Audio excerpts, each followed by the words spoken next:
The Pritzker Prize for the year 2024 was just announced, and the winner is Riken Yamamoto. But why was he chosen? What makes him worthy of one of the highest awards in architecture? The answer perhaps lies in one word: community. Today in this video, we'll be looking at the story of a man for whom the role of architecture is less to do with his own artistic ambitions and more about how it can serve not just the owner, but the people at large. In trying to understand why exactly he won the award, we might just uncover what the profession of architecture should be about and what does it truly mean to design for communities. So let's dive deeper into the life and designs of the Pritzker winner for 2024, Riken Yamamoto.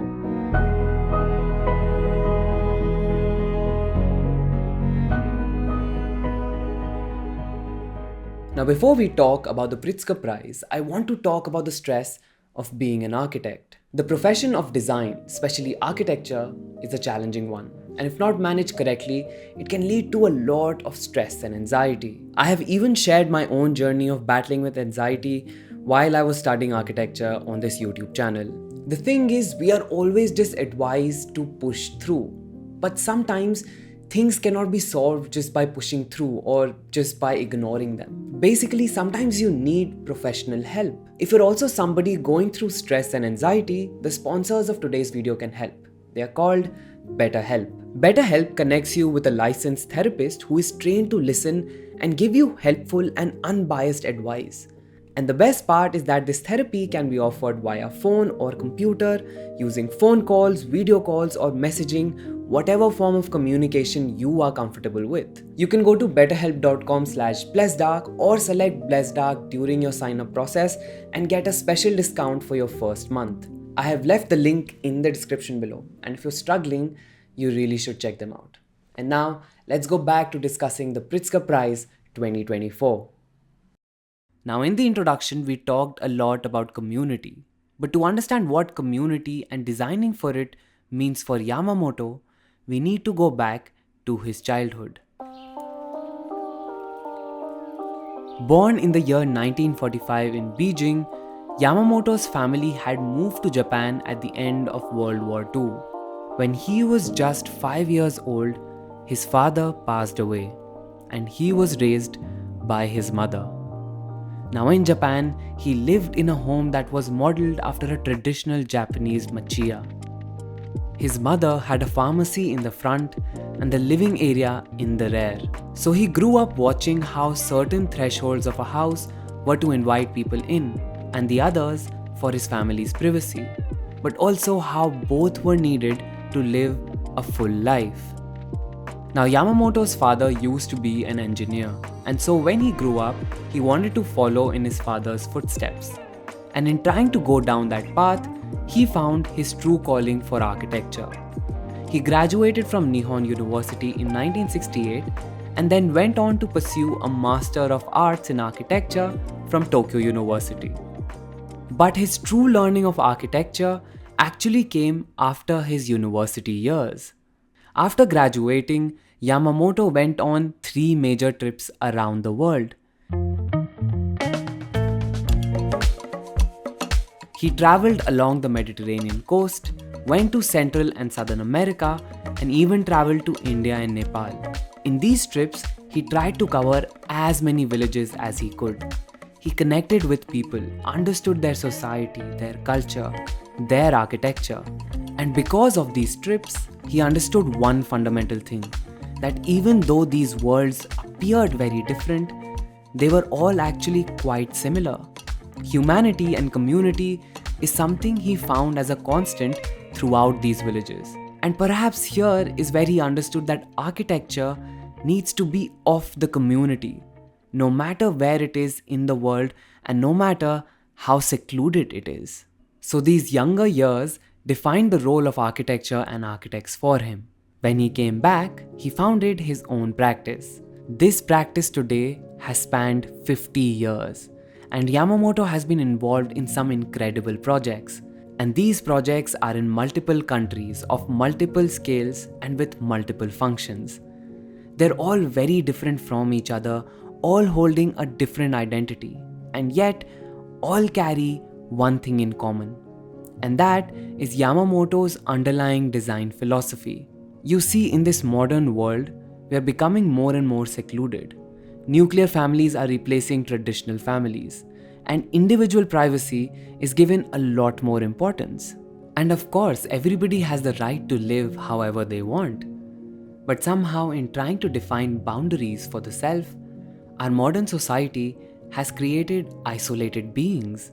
Community and what it truly means to support each other is somehow going away. And Yamamoto recognizes this. He believes that members of a community should sustain one another, and every piece of architecture, no matter how small or big, is part of a larger community. And this belief forms the underlying philosophy for all his designs. To better understand this, I have selected 3 of his projects, which hopefully can help you comprehend how he designs spaces and boundaries. The first is this Yamakawa villa. In this project, the house is designed to entirely feel like an open-air terrace and enjoyed during the warmer months. The terrace seamlessly transitions into the dining and living areas, and the bedrooms and toilets are placed in their own private spaces. In this project, he was able to blur the definitive boundaries that one creates for their own homes. By opening up the house, he not only brings it closer to the natural and built environments, inviting them in, he also created a threshold that welcomes both guests and passers-by. The second project is the Hiroshima Nishi Fire Station in Japan. It is a building that appears entirely transparent. This is purposefully done so that the people of the city can see the firefighters and how they train to keep the community safe. This transparency establishes a dialogue between the city and those who work to protect it. The third project is the Saitama Prefectural University in Japan. This campus is composed of 9 buildings, but in this project, you will never know where one building ends and the other begins. The buildings are connected by terraces that transition into walkways, basically creating transparent volumes that allow views from one classroom to another. What this does is that it blurs the boundaries between different departments and affirms the whole institute as a place of learning, where people don't just learn from the teachers but also from each other. And the spaces of this campus encourage that. He has taken these 9 different buildings of a university and created a giant community out of it. Now, in each of these projects, Yamamoto's focus lies on the boundary, on the threshold between public and private. In all of his works, he's trying to connect the users to the world beyond, understanding that architecture is not just about the design of spaces, but also about the enclosure that define those spaces. Now, I know to a lot of people these design solutions might not sound new or exciting or innovative, but they are something much better than all of these. They're solutions that actually work. The genius of Yamamoto's designs is not that each project screams iconic and has some newer, never seen before technology.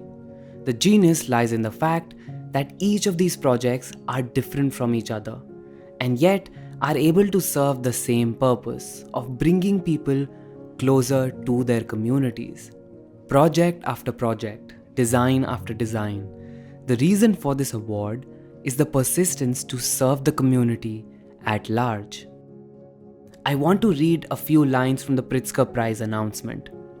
One of the things we need most in the future of cities is to create conditions through architecture that multiply the opportunities for people to come together and interact. By carefully blurring the boundaries between public and private, Yamamoto contributes positively beyond the brief to enable community. He is a reassuring architect who brings dignity to everyday life. Normality becomes extraordinary. Calmness leads to splendor. At 78 years of age, Yamamoto continues to practice and reside in Yokohama, in community with his neighbors. and he has now become the 53rd laureate of the Pritzker Architecture Prize.